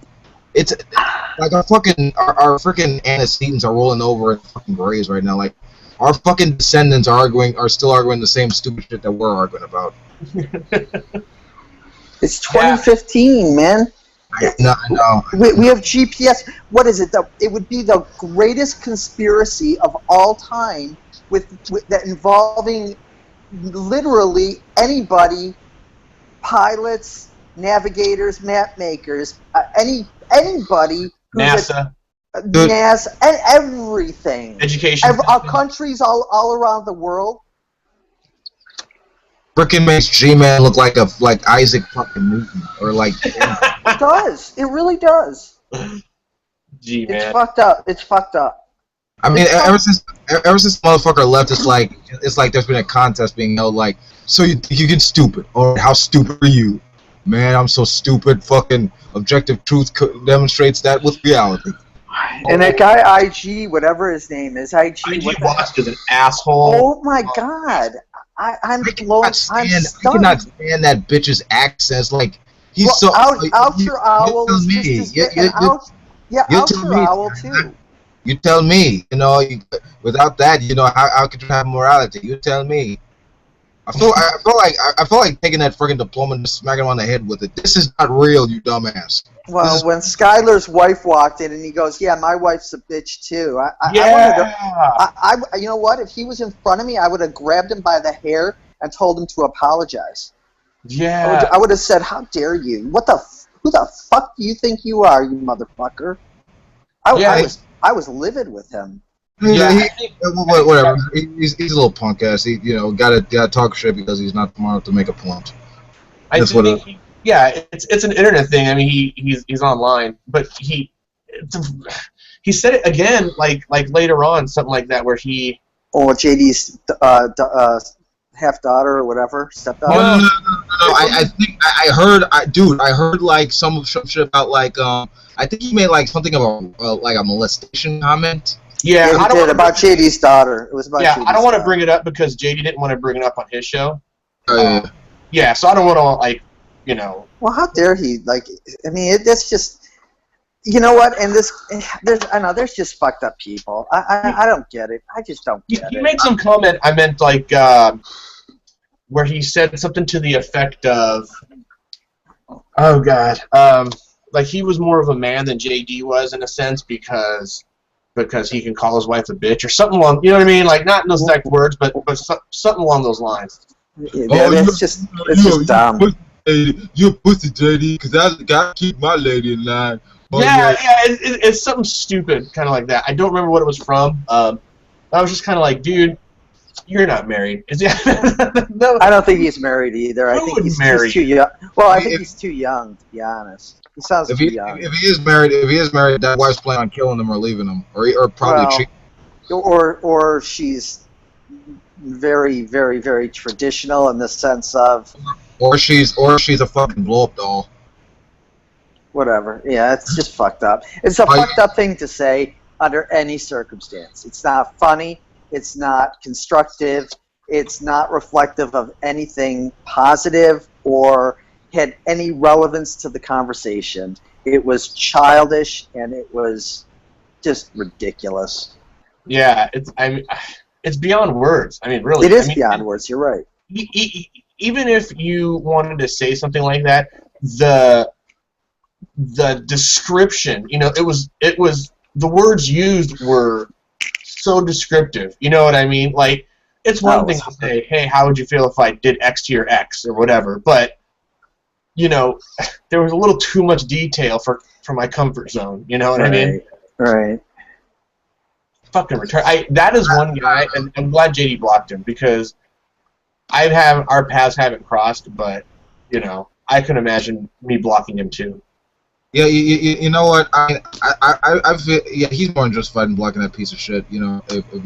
But in my view, I've noticed, like, all these people that that talk about themselves as they're like the arbiters of morality. They always come out to be like the most shittiest individuals ever. Like it's like like freaking I have a guide of relative truth and it's absolute morality. It's like, oh, but when you get into discussions, oh yeah, I wish I could rape your freaking like daughter, or like I hope you get raped. It's like, okay, I guess you're not freaking as moral as you say. Well, Wolf, they have a justification for it where you don't. Oh, yeah. I'm pretty sure God is cool with like his believers being assholes to like unbelievers. Well, if it's the God they worship, I mean, he just may be okay with it. Yeah. Hey, mischievous heathen, will you send an invitation to Dyslexia Jones? Sure. Yeah. Hold on a second. It's I did it in my public thingamajigger. I'm not sure. Hold on. I'll do it. I'll send it to him. Oh, okay. Yeah, no biggie. I can't do it. Fuck. Hold on. I'll do it right now. Yeah. You know how user-friendly Google Plus is. Well, it's partially this. It's my iPad too. I don't think I have circles. Hold on a second.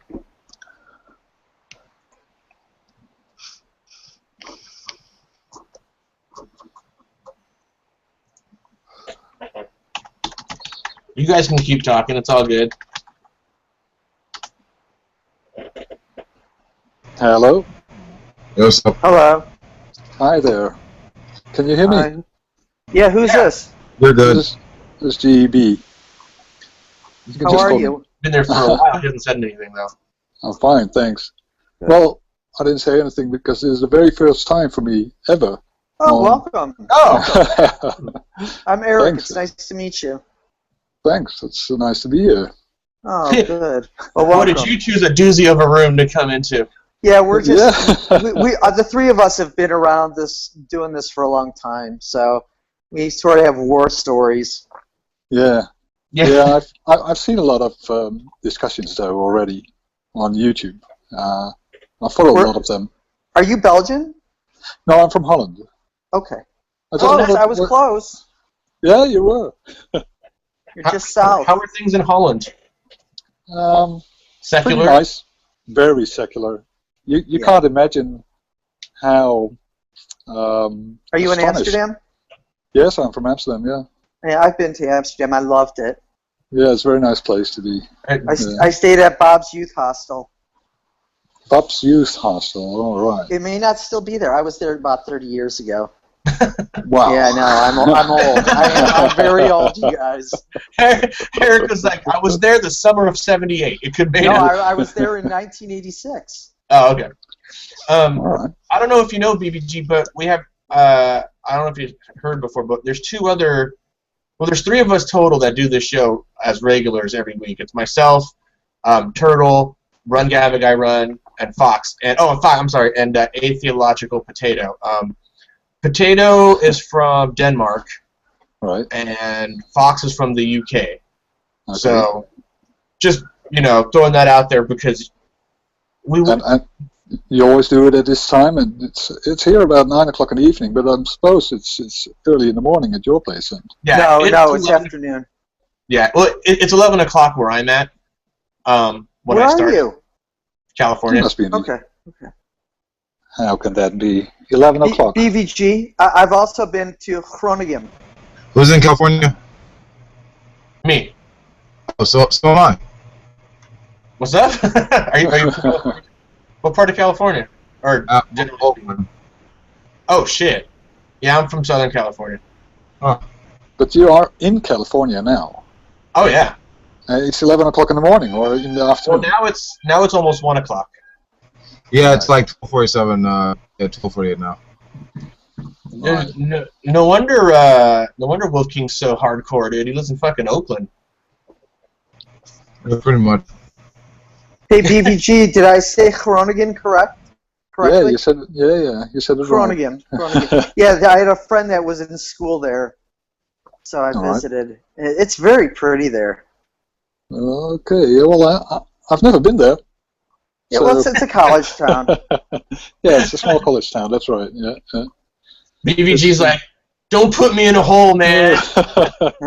Don't you pigeonhole me.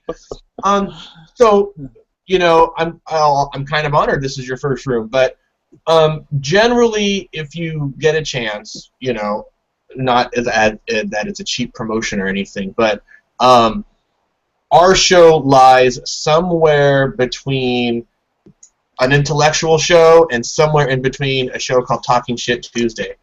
But the emphasis being on honesty, and this is something that I talk about with the guys, and oftentimes before I go online or we make it live, I do it very early right before the show starts, because they come in as balls of fire, and I want that energy when they're online. I don't want them all burnt out by the time they talk. So there are a lot of explicitives and stuff like that. But we have other shows that touch upon other subjects.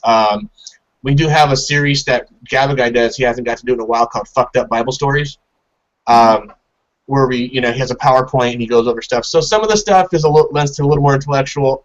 Certain shows like these tend to be more of a free-form talk kind of thing. So, you know, just to give you a little bit of an overview.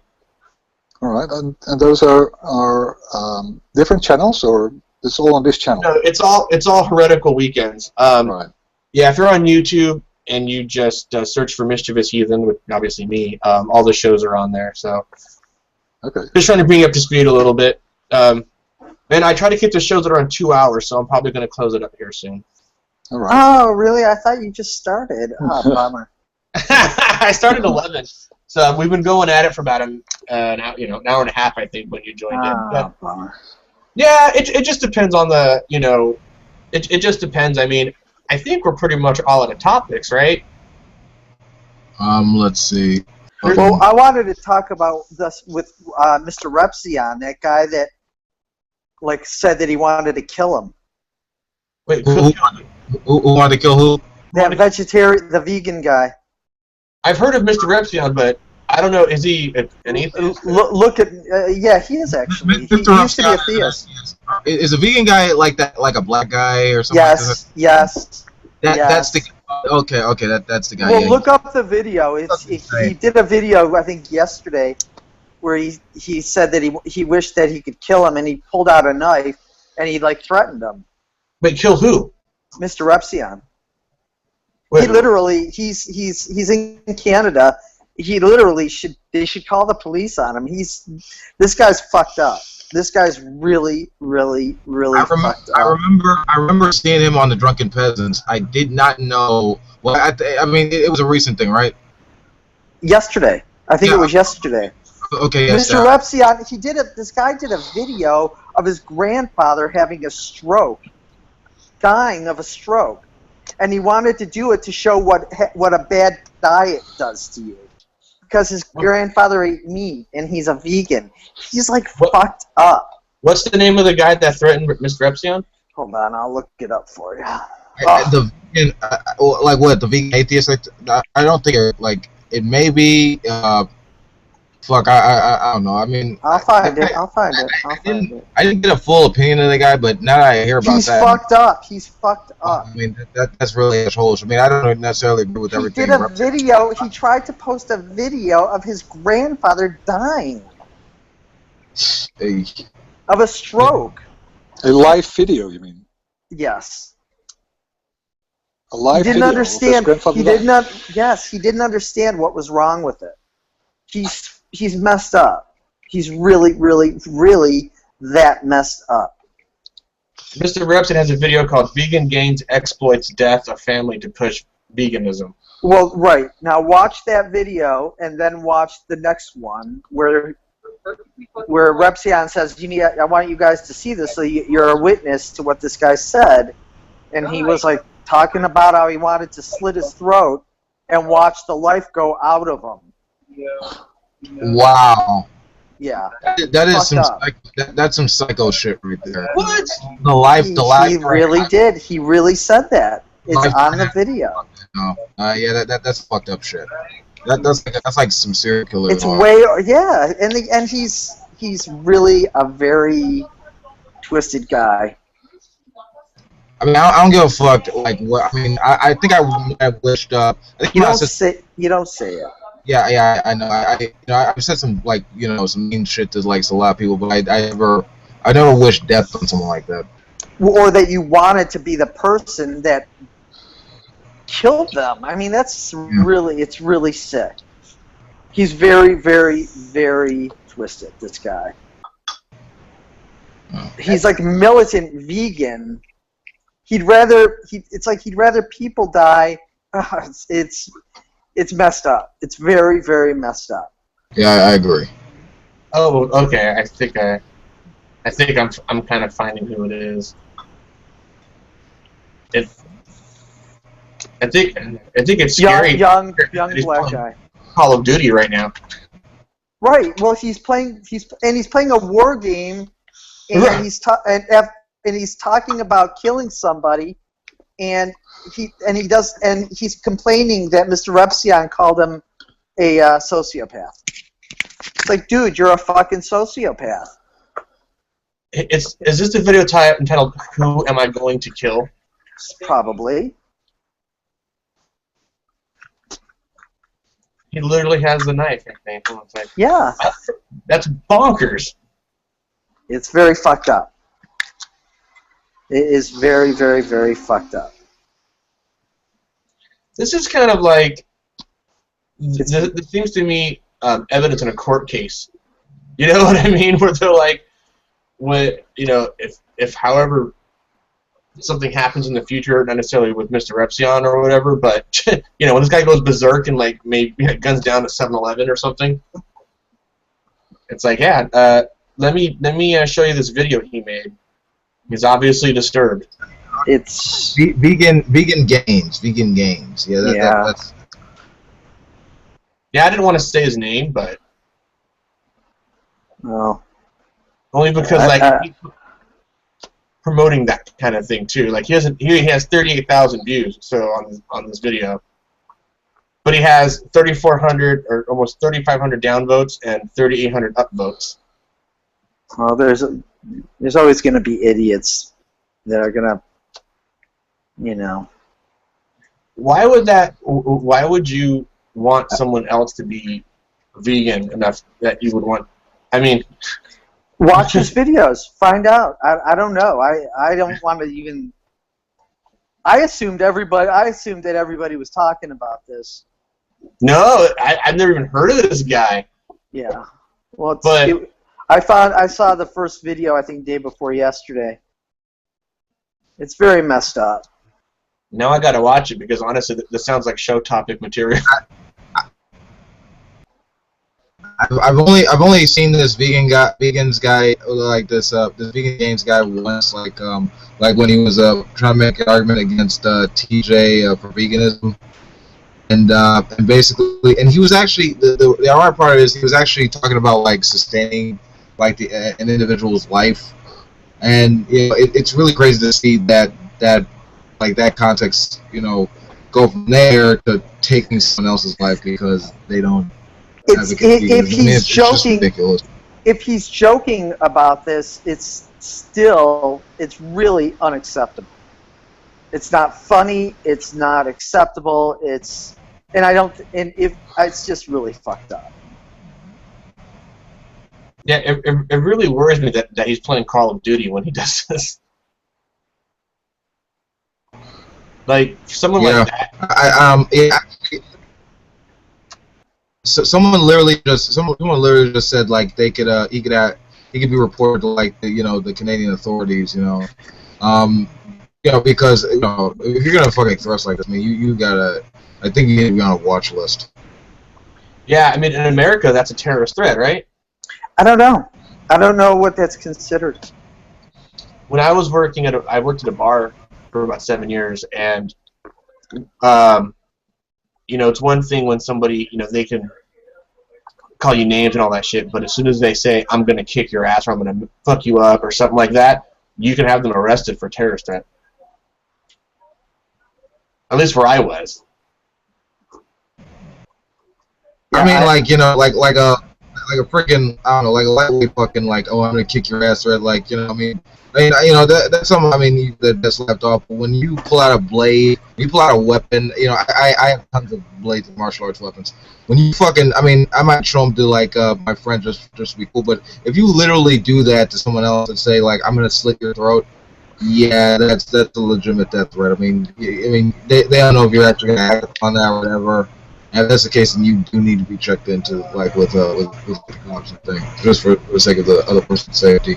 That's crazy. I can't even believe this even happened. I mean, there's a lot of people I don't like, and some people border on like a mild hatred. But I don't want to. I would never kill anybody. You know, like. Well, you don't even think about it. I mean, the fact that somebody would even say this, it's that messed up.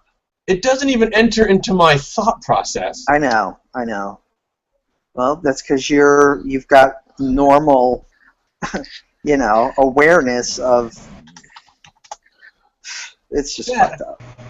Yeah, it's crazy. Come on, maybe. Yeah. Okay. I think I think we settled, like, Vivian Gaines is a psychotic asshole and needs to be dealt with in legal terms. I hope that Mr. Reps, you know, like, he does the, like, right things he needs to do to ensure safety. But there's just one more aspect I want to mention. In our, well, not necessarily in our community, but in our camp, atheism is unstoppable. The racist fuck guy mentioned in all, like, he did this video series with alongside Jacqueline Glenn and TJ and stuff like this, talk about, like, hey, listen up, like, trying to say he wasn't racist, even though he generalized all black people, saying, hey, all black people, like, listen up. If you don't want to get, like, if you don't want to have issues with the cops, stop committing so many crimes. Well, if nothing else, I'm sure it violates YouTube's terms of service. So now, just curiously, I mean, is he trying to say it was like satire or? Like, I don't think so. I don't think he said anything. Oh, okay. Because I don't, you know, I mean, there are certain people that can pull off this sort of Chris Rock kind of humor. No, there's nothing. There's nothing about this. If you watch the video, here I'm posting a link. I was just curious. In the external, in the external chat, it's just not. You know, it's very fucked up. Okay. Here, I posted a link in the external chat. It's from, it was Wildwood Claire posted the video. Okay. The guy's twisted. I mean, he tried to post a video of his grandfather dying. He didn't understand why his family was angry with him. He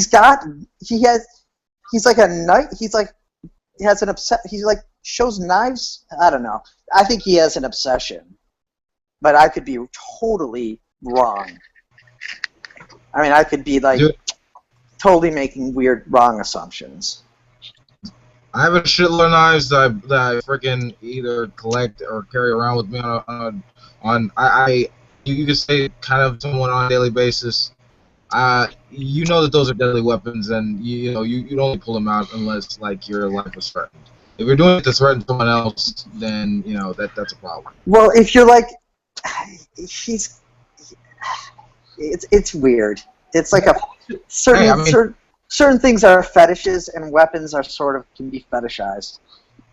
I agree with you. I really agree with you. But I mean, like, I guess honestly we'll see down the line what's gonna happen, because I hope nothing. I hope this is the last that we see of this guy, and you know, he goes to counseling or something, because these are the kinds of things that cross the line. And you know, as angry as we get with each other when we're debating people, it's, you know, cooler heads prevail, and you know, once the emotions are cool down and nobody does stupid shit like that. This is the first time I've seen that. Yeah, that's in years. In how many years now? I mean, like 6 years. I've never seen that before, and it's just not cool. What was his reasoning behind that? Because Repsion did a video where he was like, "Dude, you're fucked up." He did the video after the guy about him trying to post his grandfather dying. It's like, dude, that's fucked up. It's sociopathic. That you don't see a problem with that is disturbing. And Repsion, I think I'm not his biggest fan, but I think he was right in this instance. If I knew that somebody had posted a video and I had a following, I would probably say, listen, dude, it's not cool. And I think it's important to do that. I don't think that Mr. Repsion was over the line with his video. He was stunned by it, what he saw. Yeah, that's crazy. What did Atheism is Unstoppable do? Oh, I don't know. So he basically, it started off like I think like a couple of weeks back where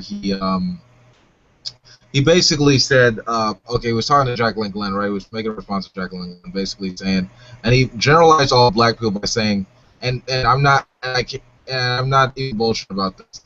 He said, "Hey, all black people, you don't want to get in trouble with the cops so much. Stop committing so many crimes." Well, he's an idiot. Yeah. Raul's. I blocked Raul like 2 years ago. He wasn't kidding? Oh, he's an idiot. He's a vengeful idiot. He repeated that shit multiple times in multiple videos, and he said, he even went so far as to say, like, "Oh, I'm not racist. I'm not like, dude, you are clearly racist. You're generalizing all black people as if all black people do crimes.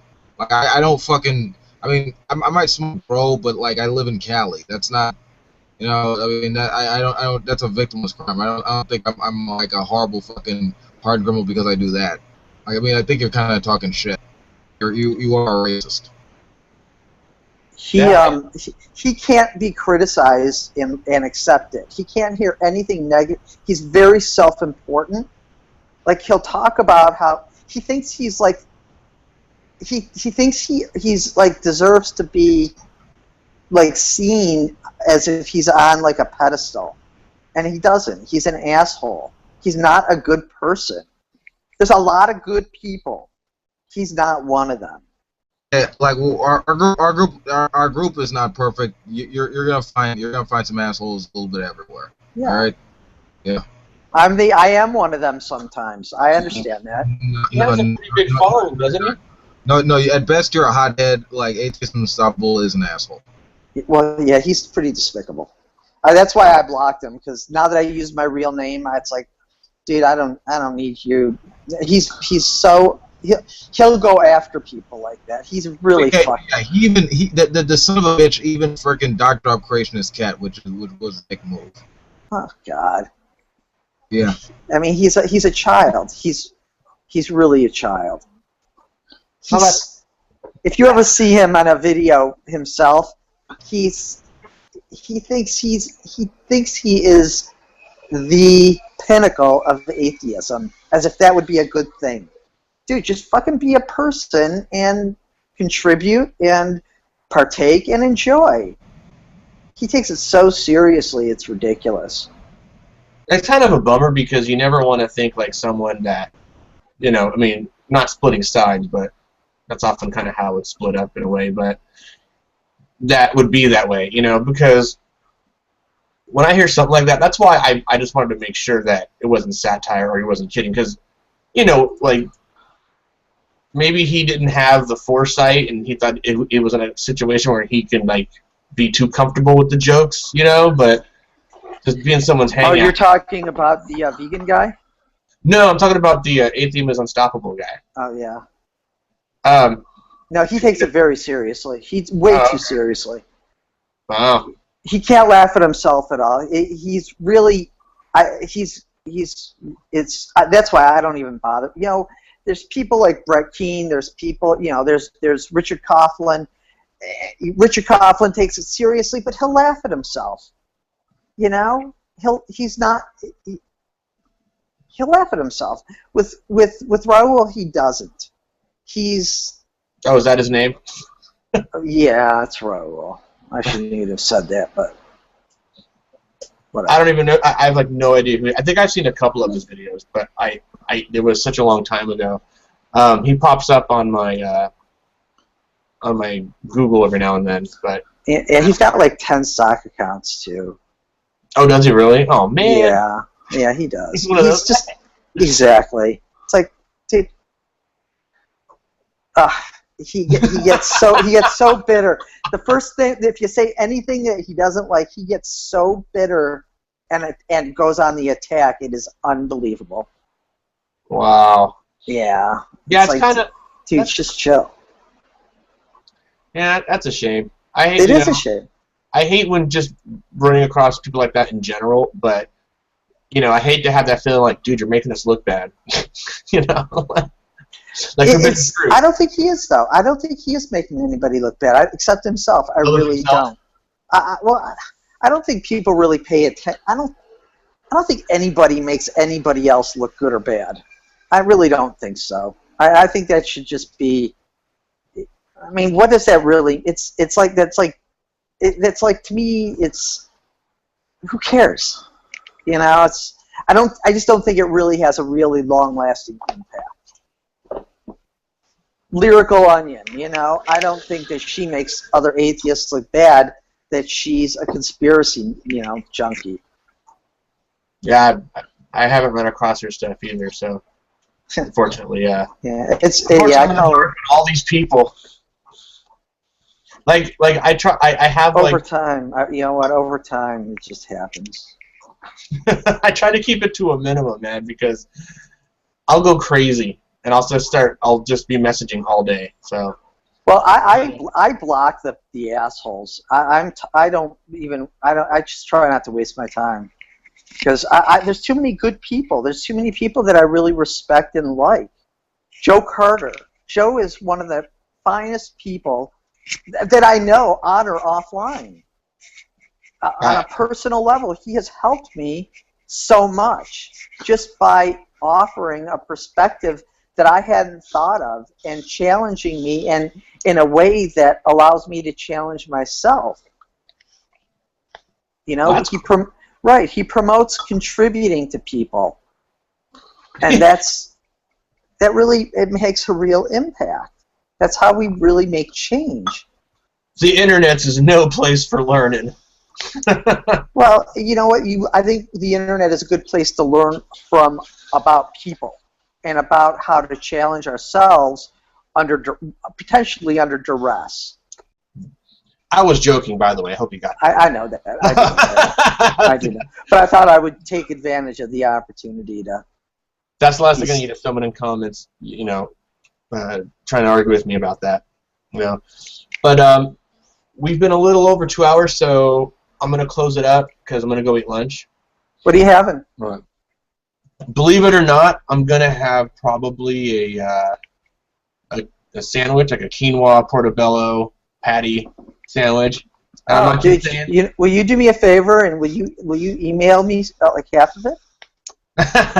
Yeah, sure. Instant message it over or something? Be there in a couple days. I'm starved. It'll keep me from getting my throat slit, apparently. So, Yeah.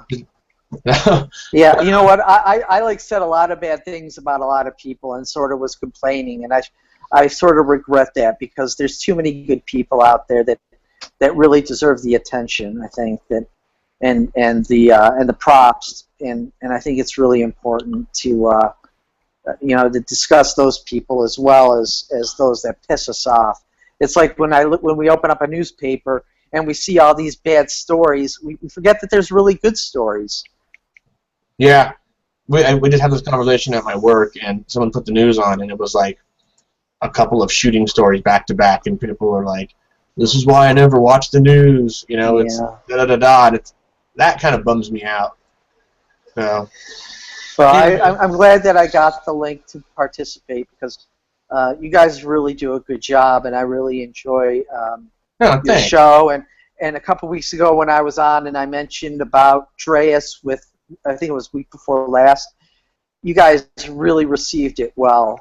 I was saying, maybe it's time to sort of back off on them. Yeah. And you guys were so cool about it. I just really appreciated it. We try. You know what it is? We get I don't really participate in Hangouts except for this one, generally speaking. I may jump into Gaba Guys every now and then, but I save it all for this, and they sort of will be in Hangouts, so they kind of get to expel that negative energy in a lot of ways. But all of us, truthfully, 'cause obviously I've talked to them all offline. They're all really compassionate people. If I'm not sure if you've spoken to Fox or Gaba Guy or Potato or even Turtle. I have all of them. Oh, you have? Okay. Yeah. Yeah. To me, they're all really compassionate guys, and so it shows. It's a good group, and that's why initially we were so hesitant to open the room up, because I didn't want people Doc dropping dick pictures and that kind of thing, and that was going around, and so, well, thank you. I appreciate it. It's always nice having you on. I mean, you always contribute and stuff. And thanks, Wolf King, for coming. Because no, I won't drop any dick pics. People have been trying to rip mine up. Thanks, man. Yeah. Don't make us all jealous. And BVG, I hope you enjoyed yourself hanging out, getting sort of the vibe, that kind of thing. Yes. There's generally... We come on at an odd time every 2 weeks, and the reason we do it at this time is to fit in everyone's schedule. Sunday seems to be easier. We tend to keep it shorter because the 8-hour, 6-hour, 4-hour hangouts tend to monopolize everyone's time, and we generally have a kind of a point or two to touch on. So you're more than welcome to come back. We don't really save any spots. It's just when we open up the room, just feel free to come on in. Yeah, I'd love to be on it next time. And this is a good time for me, actually, also. Most of the other discussions are probably in the evening in America, and that's very early in the morning here, so that's hard for me to participate in them.